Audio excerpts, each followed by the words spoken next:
성경은 하나님의 말씀입니다. 아멘. 네. 이 성경이 하나님의 말씀이기 때문에 그래서 우리가 이 말씀에 근거하고 이 말씀을 생명의 말씀으로 받아서 또 진리의 삶을 살아가는 이런 삶에 최선을 다하고자 합니다. 이것은 바로 하나님께서 우리를 하나님의 형상대로 지으셨기 때문에 하나님의 형상이 있는 또 이 형상을 또 주의 은혜로 회복된 자들이 이와 같이 하나님의 약속의 말씀을 따라서 하나님의 뜻 안에 살아가게 되는 줄로 믿습니다.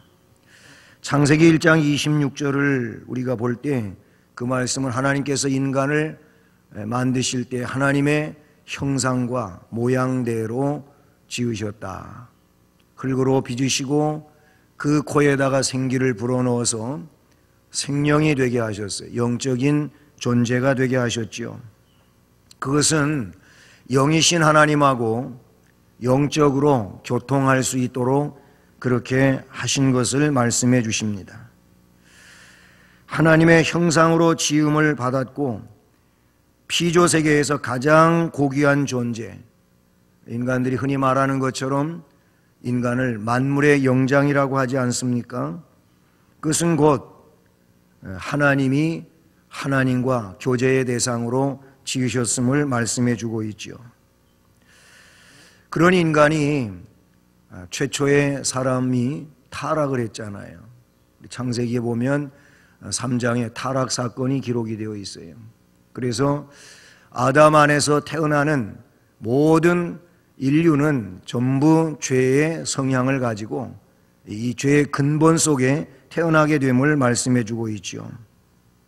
죄는 죽음이고 죄는 멸망이고 죄 때문에 하나님께서 쫓아내셨고 그래서 하나님으로부터 쫓겨난 존재는 일생을 살아가는데 고난의 삶이고 필경은 사망에 이르는 이런 상황이 되었어요. 그것은 곧 멸망을 말하고 있는데 그런데 하나님은 긍휼의 하나님은 멸망하도록 그냥 또 두시지를 않으시고 그들을 구원하기로 작정하셨었죠. 바로 독생자를 보내셔서 온 인류를 구속하신 줄로 믿습니다. 그런데 성경은 이 구속함을 받은 백성들에게 다시금 명령하시는데 어떤 명령을 내렸습니까? 하나님의 자녀가 됐느냐? 자녀다운 삶을 살라. 이 명령을 허락해 주신 거예요. 멸망할 존재를 다시 거기서 꺼내가지고 이 구원의 반열에 세워주셨는데 구원의 반열에 세워지게 된 자들은 하나님의 자녀이고 하나님의 자녀된 이들은 이제 하나님의 자녀다운 삶을 살아라 하고 다시 명령해 주셨다는 사실이죠. 오늘 말씀에도 그런 내용을 말씀해 주고 있어요. 보라, 아버지께서 어떠한 사랑으로 우리에게 베풀어 주셔서 하나님의 자녀라고 일컬음을 받게 하셨는가. 어떠한 사랑을 베풀어 주셔서 하나님의 자녀가 되게 하셨는지를 아느냐 하는 얘기예요. 다시 말하면 여기에서 이 어떠한 사랑이라고 하는 것은 큰 사랑이에요. 세상에서 흉내낼 수 있는 그런 사랑이 아니라는 말이죠. 그것이 바로 예수 그리스도의 피로 구속되어진 내용을 말씀해 주고 있지요. 하나님의 자녀라고 하는 것은 우리 인간 편에서 보게 되면은 그냥 수월하게 주어진 것 같지만 하나님 편에서 보면은 그런 게 아니에요.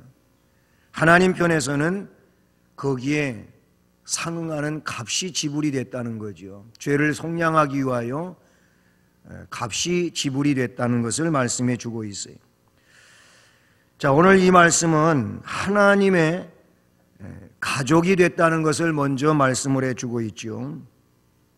그래서 하나님의 자녀라 일컬음을 받게 하셨다. 2절에서도 사랑하는 자들아 우리가 지금은 하나님의 자녀라. 장래에 어떻게 될지는 아직 나타나지는 아니하였으나 그가 나타나시면 주님 재림하시면 우리가 그와 같을 줄을 아는 것은 그의 참모습 그대로 볼 것이기 때문이니. 영광스러운 하나님의 자녀로서 그렇게 드러나게 된다고 말씀을 해주셔요. 하나님의 가족이 되게 해주셨어요. 이사야서에 보게 되면 이사야 53장에서 우리가 어떤 존재인지에 대하여 이야기할 때 우리는 죄로 얼룩져서 멸망할 존재인 것을 말씀을 해주고 있죠. 그 말씀에서는 우리는 다 잘못 행하며 살았다는 겁니다. 그릇 행하며 살았다는 거예요. 각각 자기가 가고 싶은 대로 그 길을 가는 사람이었다는 겁니다. 그것은 곧 자기 욕심대로, 자기의 그런 생각대로, 혹은 자기의 경험을 바탕을 두고, 아니면 가지고 있는 지식에 근거해서, 아니면 세상 형편의 환경과 그 요소에 근거해가지고 그렇게 자기 마음대로 살던 자들이라는 겁니다. 그것을 우리 하나님께서 멸망의 길을 가고 있는 이런 사람들을 예수 그리스도의 보혈로서 깨끗하게 씻어서 다시금 하나님이 원하시는 이런 자녀의 삶에 살아갈 수 있도록 그 은혜를 주셨다고 말씀해 주고 있지 않습니까? 과거에 우리는 하나님의 품을 떠나서 유리방황하는, 그래서 사나운 짐승에게 잡혀먹을 수밖에 없는 그런 양처럼 그런 존재였다는 겁니다. 악한 사탄에게 이용이나 당하고, 그래서 점점 더 멸망의 함정으로 빠져들어가는 그런 존재였다고 말씀을 해주고 있다는 사실이죠. 홀로 의로운 길을 갈 수 있는 이런 상황에 전혀 접근할 수도 없는 존재였다는 것이죠. 그런데 예수 그리스도, 그 주님을 통하여 우리를 한 가족으로 그렇게 만들어 주셨다고 성경은 말씀해 주고 있습니다. 영원한 이 문제에 있어서, 혹은 영적인 문제에 있어서 더 이상 냉정하고 차갑고 그래서 소망이 없는 이런 존재들에게 하나님께서 말할 수 없는 그 크고 놀라운 따뜻한 사랑을 부어 주신 줄로 믿습니다. 바로 하나님의 그 품 안에서 사랑과 관심을 독차지하는 자녀로 하나님께서 우리를 세워주신 줄로 믿습니다. 이것을 가리켜서 바울 사도는 너희는 다시 무서워하는 종의 영을 받지 아니한 자들이라 그랬어요.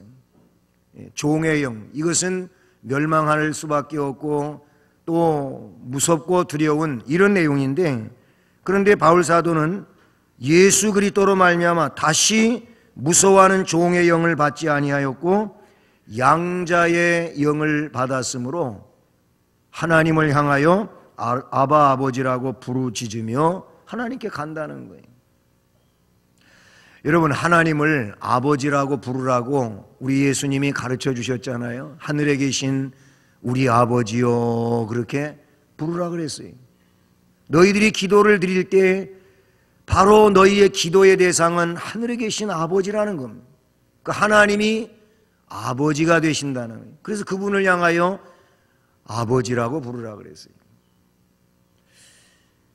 여러분, 기도를 하시다가 하나님을, 여호와 하나님을 아버지 부르면 여러분 마음속에 감동이 일어나시는 거예요. 이 아버지라고 부르는, 하나님을 아버지라고 부르는 이 한마디에 가슴이 뜨거워지고 가슴 속에 뭉클함이 생겨나고, 이게 굉장한 거예요. 어떻게 감히 우리가 하나님을 아버지라고 부르냐는 말.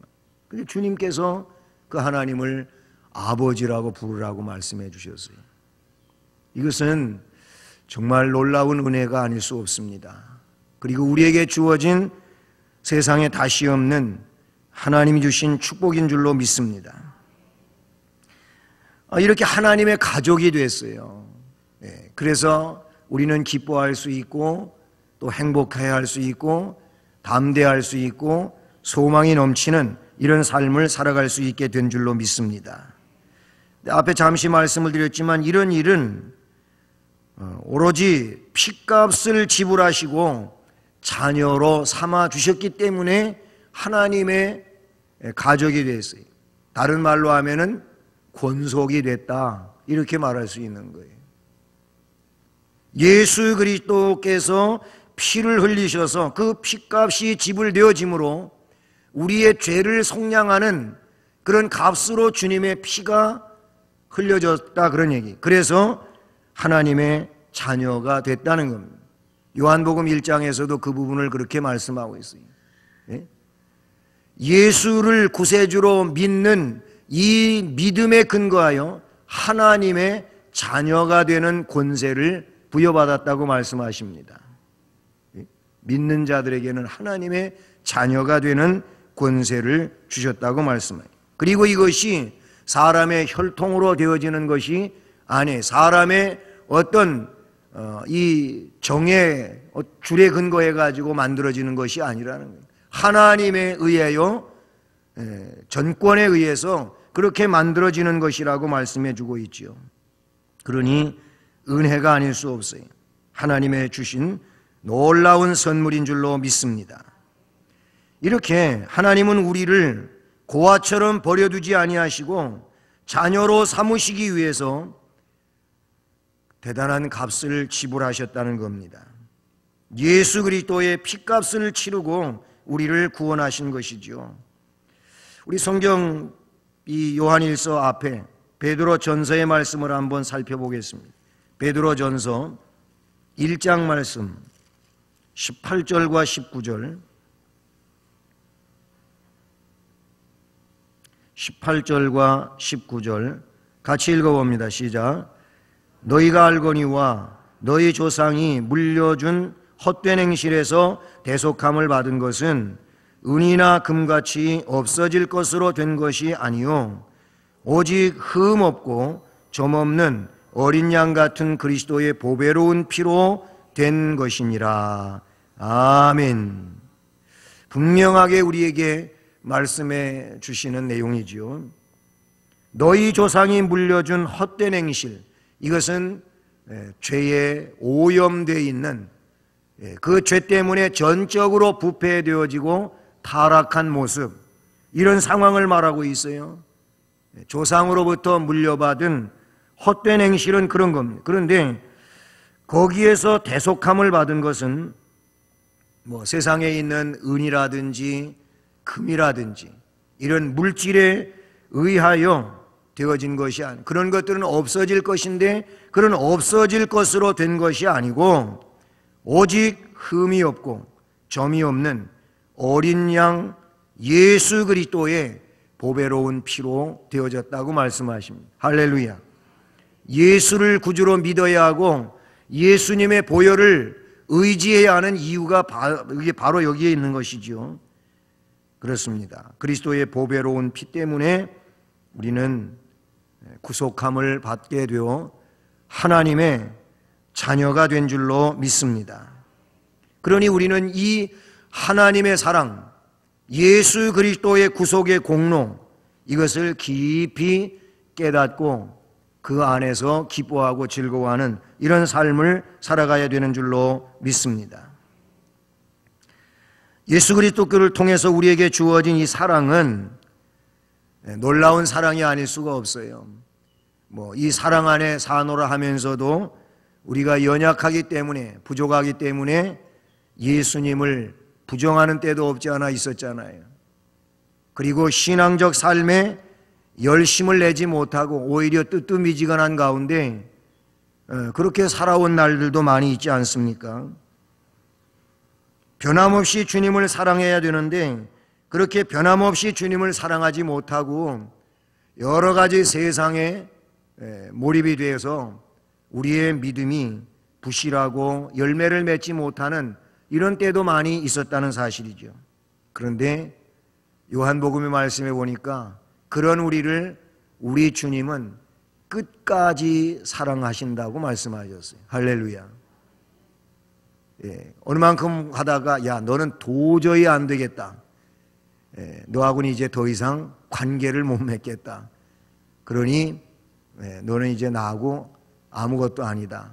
이렇게 선언하시는 주님이 아니고 하나님의 선택과 그 예정과 또 그 구속의 은총 안에서 부름을 받은 이 백성들을 향하여 포기하지 아니하시고 끝까지 그들을 붙잡고 계시고 그들을 돌이키게 하시고 사랑 안에 두시려고 그렇게 역사하시는 주님의 사랑이신 줄로 믿습니다.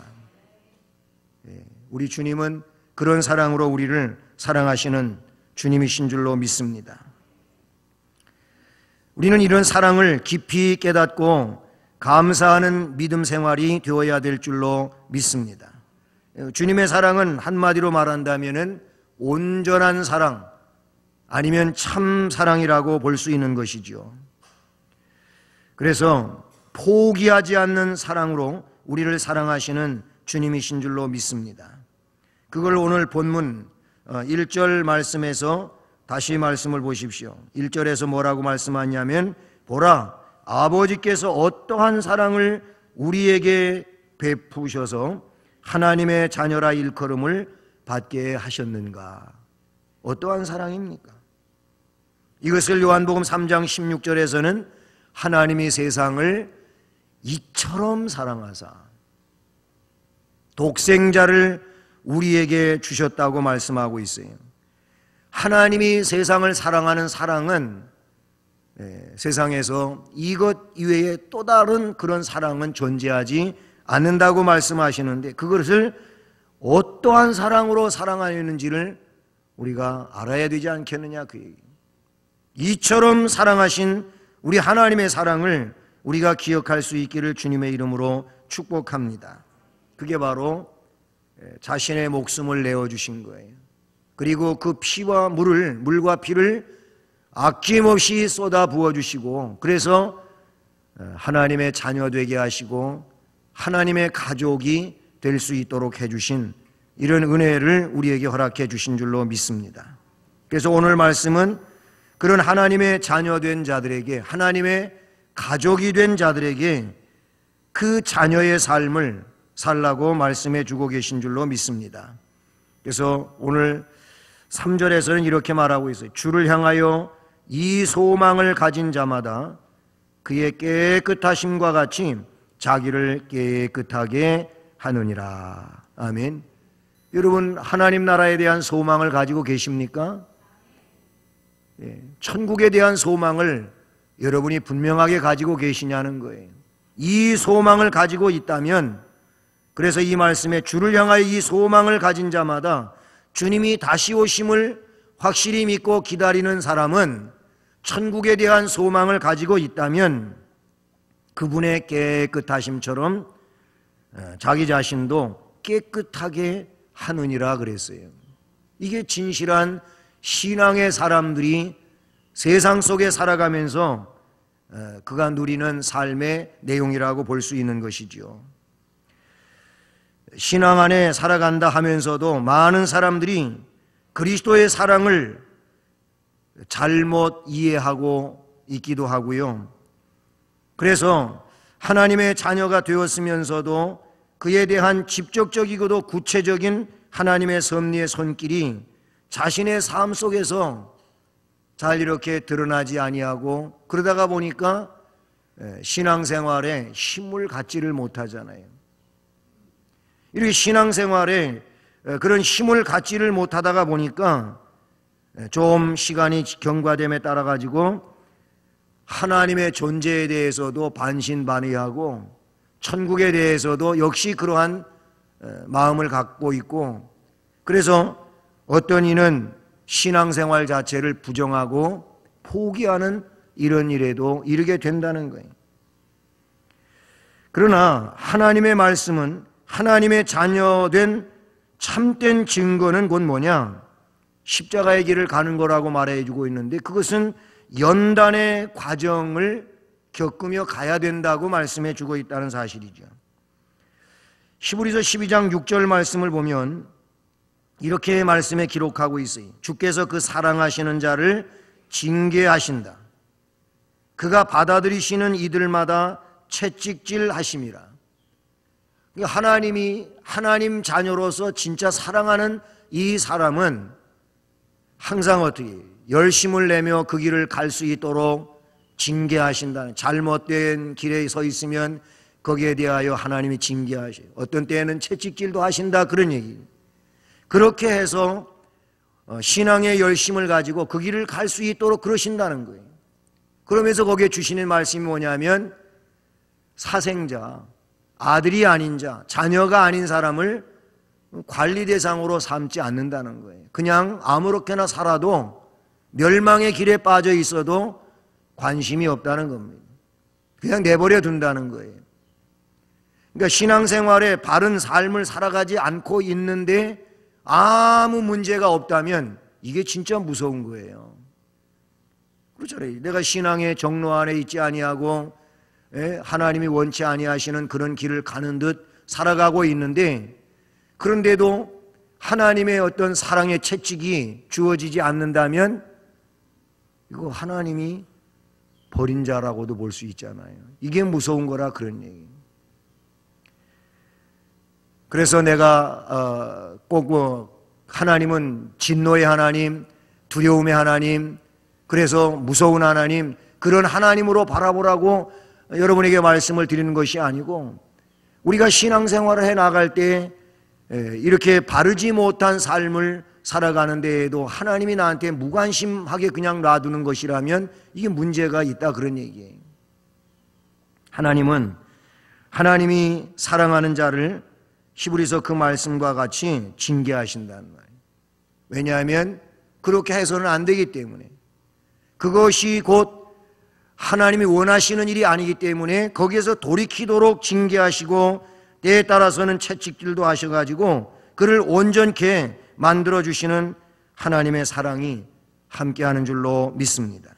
어떤 때에는 하나님은 조그만 실수까지도 용납하지 않으시고 꾸짖기도 하시고 그리고 징책하기도 하시는 이런 때도 없지 않아 있다는 사실이죠. 왜 그렇게 하시는 겁니까? 정결하게 만들려고, 순결하게 만들려고 이미 구별시켜 놨기 때문에 왜 그 구별된 내가 더러움에 빠져 있느냐, 그러니 그 더러움에 그냥 깊이 빠지지 않게 하기 위하여 거기서 꺼내시려고 그와 같이 역사하시는 하나님이신 줄로 믿습니다. 그리고 오늘 2절 3절 말씀에서 그걸 분명하게 이야기하고 있어요. 사랑하는 자들아, 우리가 지금은 하나님의 자녀라. 장래에 어떻게 될지 아직 나타나지는 않았잖아요. 그러나 그가 나타나시면 우리가 그와 같을 줄을 아는 것은, 우리 주님처럼 그렇게 영광스럽게 될 것은 우리가 바라보고 있잖아요. 그것이 또한 그의 참 모습 그대로 보는 것처럼 그렇게 되어진다고 말씀하고 있어요. 이것이 주를 향하여 우리가 가지는 소망인데, 이런 소망을 가지고 있다면 그분의 깨끗하심처럼 삶을 살아가면서 스스로 깨끗하게 만들어야 된다는 거예요. 할렐루야. 다시 베드로후서 말씀 한번 찾아보실까요? 조금 앞으로 가셔서 베드로후서 3장 11절. 베드로후서 3장 11절 같이 읽습니다. 시작. 이 모든 것이 이렇게 풀어지리니 너희가 어떠한 사람이 되어야 마땅하냐? 거룩한 행실과 경건함으로 하나님의 날이 임하기를 바라보고 간절히 사모하라. 아멘. 거기 말씀해 보면 너희는 어떤 사람이 되어야 하냐? 어떻게 되어지는 것이 마땅한 거냐? 그렇게 하면서 거룩한 행실 속에서 경건함으로 하나님의 날, 주님의 날, 그날이 임하기를 바라보면서 간절히 사모하는 삶을 살아라. 할렐루야. 이게 우리가 살아가야 될 삶의 내용이라 그런 얘기예요. 오늘 말씀 제목이 하나님의 자녀의 삶인데, 하나님의 자녀의 삶은 주님이 깨끗하신 것처럼 주님의 보혈의 공로 안에서 하나님의 자녀로 살아가는 자들 또한 깨끗함을 추구해 가야 된다, 그런 얘기예요. 그걸 이 말씀에서 잘 말씀해 주고 있다는 사실이죠. 주님은 이제 공생애를 시작하시면서 마태복음 5장, 6장, 7장 산상수훈을 말씀해 주시죠. 그 산상수훈 5장에서부터 7장까지의 내용을 보면은요, 우선 그 대표적인 것이 무슨 얘기입니까? 팔복을 말씀하시고 이어 말씀하시는 것이 너희들은 세상의 소금이다. 그리고 너희들은 세상의 빛이다. 이렇게 말씀을 하셨어요. 그리고 그 나가서 16절 말씀에서 뭘 우리에게 말씀을 해주시느냐 하면은 너희의 착한 행실을 드러내라는 거예요. 이것이 빛이라고 그랬어요. 빛이. 착한 행실을 사람들에게 보여서, 그래서 너희의 그 착한 행실을 보는 사람들이 하늘에 계신 아버지께 영광을 돌리도록 해라 하고 말씀을 해 주셔요. 그리고 그 이하에서 이제 한 12가지의 내용을 쭉 말씀을 해 주시는데 5장에서는 노하지 말라, 분노하는 삶을 살지 말라 그랬어요. 간음하지 말라 그랬어요. 이것은 뭐 영육의 문제 동일하겠지요. 세 번째로는 맹세, 헛된 맹세 아무렇게나 하지 말라 그랬어요. 악한 자를 대적하지 말라 그랬어요. 오히려 축복하며 기도하라고 하셨어요. 다섯 번째는 원수를 사랑하라고 하십니다. 이게 5장에서 주신 말씀이고요. 6장에서는 은밀하게 구제하라는 거예요. 구제를 하는데 그냥 떠벌리면서 자랑거리 삼아서 그렇게 구제하는 일 하지 말아라. 은밀하게 하라. 그리고 기도를 하는데 외식하는 기도하지 말아라. 은밀한 중에 보시는 내 아버지께 골방에 들어가서 은밀히 기도하면 은밀한 중에 보시는 하나님께서 갚아주실 거라고 말씀을 하죠. 은밀한 기도 생활, 기도의 참 내용이 어떤 것이고 한 것까지도 말씀해 주시죠. 금식을 하느냐? 바르게 금식해라. 그러니까 이 세상에 자랑거리 삼아 그렇게 하는 일이 되지 말라고 하셨어요. 그리고 보물을 하늘에 쌓는 삶을 살라고 그랬어요. 세상에다가 보물, 물질 쌓지 말고 하늘에 쌓는 삶을 살라고 그랬어요. 그것이 6장의 말씀이죠. 그 다음에 마지막 7장에서는 10번째부터 12번째까지 내용인데 비판하지 말라 그랬습니다. 비판을 받지 아니하거든 비판하지 말라. 사실 비판하는 네 자신이 더 큰 비판의 대상인가? 아니야 너. 너는 더 큰 비판의 대상이면서 너보다 작은 비판거리를 가지고 비판하고 있느냐? 너부터 온전하게 만들어라. 주님이 하늘 백성인 사람들에게 말씀해 주고 있어요. 그리고 항상 하나님을 전능자로 확신하면서 그 하나님 앞에 구하라, 찾으라, 두드리라. 구하는 자가 받는다는 거예요. 찾는 자가 찾아낼 것이라. 두드리는 자에게는 열릴 것이라 그랬어요. 뭐 세상에 부모로서 뭐 악한 자라도 자식에게 좋은 것을 줄 아는데 하물며 하늘에 계신 너희 아버지께서 구하는 자들에게 좋은 것으로 주시지 않겠느냐. 그렇게 말씀하셨어요. 그 다음에 마지막으로 아주 중요한 내용을 종합해서 말씀하고 있는데 열매로 그들을 안다. 열매로 그들을 안다고 그 7장 중반 이하에 말씀을 해주고 계신단 말이죠. 뭐 어떤 열매가 맺히는 게 그 사람의 실제적인 내용이잖아요. 믿음 생활에 있어서도 그 믿음의 열매들이 어떤 것이 어떻게 맺히냔 말이에요. 믿음의 열매가 바르게 맺히지 못한다면 이것은 큰 문제가 아닐 수가 없는 것이죠. 하나님의 자녀의 삶을 마태복음 5장, 6장, 7장에서 말씀을 해주고 계신다. 그런 얘기를 말씀을 드린 것이죠. 그러므로 우리 성도들은 하나님의 자녀다운 이 삶을 살아야 되는데, 그것이 바로 그와 같은 주님을 사랑하며 하나님의 나라를 소망하면서 주님을 닮아가는 삶이라고 말씀해 주고 있어요. 베드로 사도는 베드로전서 1장 15절과 16절에서 내가 거룩한 것처럼 너희도 거룩하라 이렇게 말씀해요. 레위기에 있는 말씀을 인용해 가지고 말씀해 주신 것인데요, 레위기 11장, 19장, 20장의 말씀에 보면 내가 거룩한 것처럼 너희도 거룩하라 이 말씀을 말씀해 주셨어요. 하나님의 백성들은 또는 하나님의 자녀들은 하나님이 거룩하신 것처럼 거룩한 삶을 위해서 우리가 살아야 된다, 그런 얘기. 이게 하나님 자녀의 삶의 모습인 것이죠. 우리 계시록 말씀이 자주 이렇게 인용되어지고 들춰지게 되는데요, 다시 한번 계시록 찾아보시길 바랍니다. 계시록 7장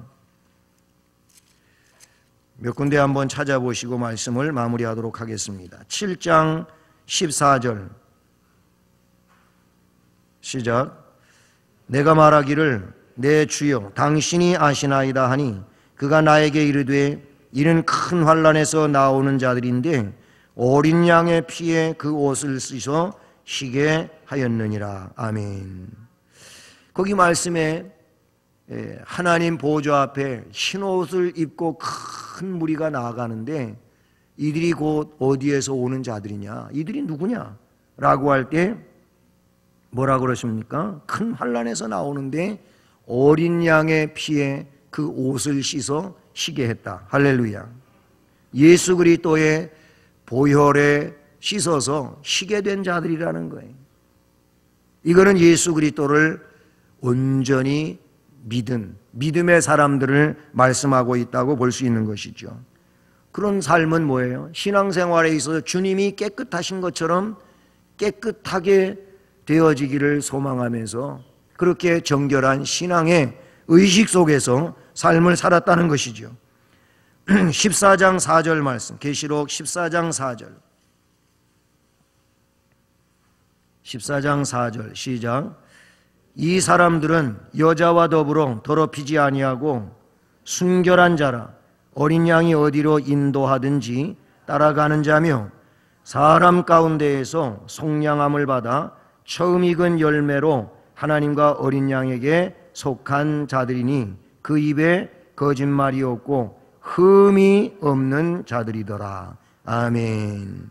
14만 4천에 해당하는 사람을 말하는데 이 사람들은 여자와 더불어 더럽히지 않았다. 그냥 이것은 문자적으로 어떤 남녀의 문제를 두고 하는 얘기가 아니에요. 물론 부부 이외에 성문제가 대두된다면 이것은 음란의 문제지요. 뭐 그런 의미도 여기에 있겠지만은 그거보다 요한계시록에는 이런 부분에 있어서 영적인 문제를 더 크게 치고 있어요. 그러니까 하나님 이외에, 주님 이외에 다른 것을 신앙의 대상으로 삼으면 안 되는 거예요. 오로지 신랑 되신 예수 그리스도만을 따르는 자를 말하죠. 그래서 여자와 더불어 더럽히지 아니하고 순결한 자, 주님만 따라가는 사람, 어린 양이 어디로 인도하든지 따라가는 자, 우리 주님의 인도를 따라서 끝까지 주님과 동행하는 자가 되기를 주님의 이름으로 축복합니다. 그래야 돼요. 주님이 이쪽으로 가자고 하는 데에도 주님 거기는 힘들어서 안 가요. 거기는 내 마음에 들지 않아서 아예 안 가요. 이러면 안 된다. 이거는 주님을 따르는 게 아니에요. 주님을 따르는 것은 주님이 가시는 곳에는 내가 반드시 가야 되는 거죠. 이게 이 말씀에서 나타내 주는 거예요. 그런 자라 그래서 주님이 어디로 인도하든지 따라가는 자며 사람 가운데서 속량을 받아서 처음 익은 열매로 하나님께 어린 양에게 속한 자들이라는 거예요. 그 속에 속해 있어야 돼요. 그러면서 그 입에 거짓말이 없고 흠이 없는 자다. 깨끗한 거예요. 주님이 깨끗하신 것처럼 흠과 티가 없는 것처럼 그 보혈의 공로 안에서 신앙의 바른 삶을 살아가면서 깨끗한 삶을 사는 자, 이 사람이 14만 4천 속에 있다. 할렐루야. 16장 15절. 16장 15절 시작. 보라, 내가 도둑같이 오리니 누구든지 깨어 자기 옷을 지켜 벌거벗고 다니지 아니하며 자기의 부끄러움을 보이지 아니하는 자는 복이 있도다. 아멘. 갑작스럽게 주님이 오신다고 말씀하셨고, 그런 상황이 된다면 누구든지 깨어 있어야 된단 말이에요. 깨어서 자기 옷을 지켜서 벌거벗고 다니지 아니하는 이런 사람이 돼야 돼. 그래야 부끄러움을 당하지 않겠느냐 말이에요. 영적으로 주님 안에서 항상 예복을 입고 있는 자의 삶이어야 할 줄로 믿습니다. 그래야 부끄러움을 당하지 않잖아요. 제가 예배 서원으로 라오디게아 교회에 관계된 말씀을 읽었어요. 그들은 스스로 말해 자기 입장에서 나는 부자라, 부요해서 부족한 것이 없다, 이렇게 말하고 있어요. 그런데 주님이 보실 때에는 웃기지 마라, 너는 벌거벗고 있지 않느냐. 그러니 옷을 사서 입어 벌거벗은 수치를 보이지 않게 하란 말이야. 네가 지금 보고 있는 눈은 제대로 못 보고 있는 그런 눈이지 않느냐. 그러니 안약을 사서 눈에 발라 보게 하라. 좀 제대로 보란 말이지. 너는 지금 형편없는데도 스스로 만족감에 빠져가지고 지금 큰 잘못을 착각 속에 그렇게 살아가고 있는데 그게 아니라고 말씀해 주고 있어요. 주님이 깨끗한 것처럼 깨끗해야 돼요.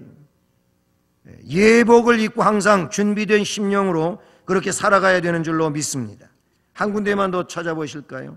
21장 27절.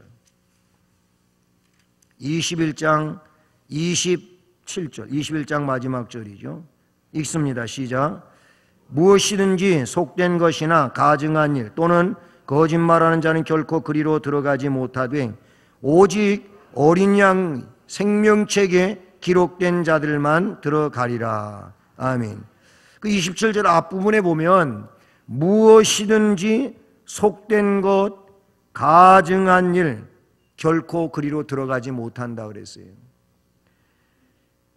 여기서 속된 것, 가증한 것은 깨끗이 못한 것이죠. 더러운 거지요. 하나님 나라에 합당하지 않은 그런 상황을 말하고 있는데 하나님 자녀의 삶을 제대로 못 사는 상태에 대하여 말씀해 주고 있다는 것이죠.